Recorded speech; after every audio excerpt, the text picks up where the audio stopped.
அதே போல சத்திரிய குலம், இன்றைக்கு யாரை கேட்டாலும் சத்திரியர்கள் என்றுதான் சொல்லிக் கொள்கிறார்கள். தமிழ்நாட்டிலே சூத்திரசாலிகளே கிடையாது, எல்லோரும் தங்களை சத்திரிய குலம் என்று சொல்லிக் கொள்கிறார்கள். ஆனால் சூத்திரன் வேறு, சத்திரியன் வேறு. சத்திரிய குலத்தை சார்ந்தவர்கள் ஒன்றா என்றால் ஒன்று கிடையாது, சமமா என்றால் சமம் கிடையாது. ஒவ்வொரு சாதிகளுக்கு இடையிலும் பெரிய மிகப்பெரிய இடைவெளி இருக்கிறது, தடுப்புச்சுவர் இருக்கிறது, தீண்டாமை இருக்கிறது. ஒரு சாதி இன்னொரு சாதி வீட்டுக்குள்ளே நுழைந்து விட முடியாது. ஒரு ஊர் தெரு என்று வாழிடம் இருக்கிறது. அந்த ஊர் தெருவுக்குள்ள ஒரு 10 சாதிகள் இருக்கும். ஆனால் 10 சாதிகளும் ஒரு சாதி விட்டு ஒரு சாதி, ஒரு சாதி விட்டு ஒரு சாதி வீடு கட்டி வாழ முடியுமா என்றால் வாழ முடியாது. கோணார் எல்லாம் ஒரே தெருவில் இருப்பார்கள், முதலியார் எல்லாம் ஒரே தெருவில் இருப்பார்கள், பிள்ளைமார் எல்லாம் ஒரே தெருவில் இருப்பார்கள், உடையார்கள் ஒரே தெருவில் இருப்பார்கள், செட்டியார்கள் ஒரே தெருவில் இருப்பார்கள், டோபி தனியாக இருப்பார், மருத்துவர் தனியாக இருப்பார், முடிவெட்டக்கூடியவர். இப்படி ஒவ்வொரு சாதியும் தனித்தனியாக. ஒரு 50 வீடு என்றால் 50 வீடும் வன்னியர்கள், ஒரு 50 வீடு 100 வீடு என்றால் 100 வீடு முக்குளத்தூர் இருப்பார்கள்.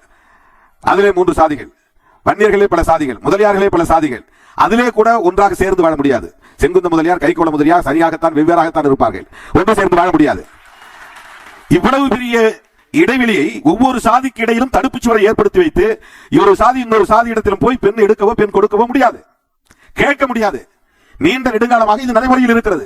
இப்படி வர்ணத்தை பிரித்து அதிலே ஏற்றத்தாழ்வு அமைத்து, சாதிகளை பிரித்து அதிலே ஏற்றத்தாழ்வு அமைத்து, ஒவ்வொரு சாதிக்கிடையிலும் தடுப்பு சுவரை உருவாக்கி மனித குலத்தை கூறு போட்டு வைத்திருக்கிற கோட்பாடுதான் சனாதன கோட்பாடு.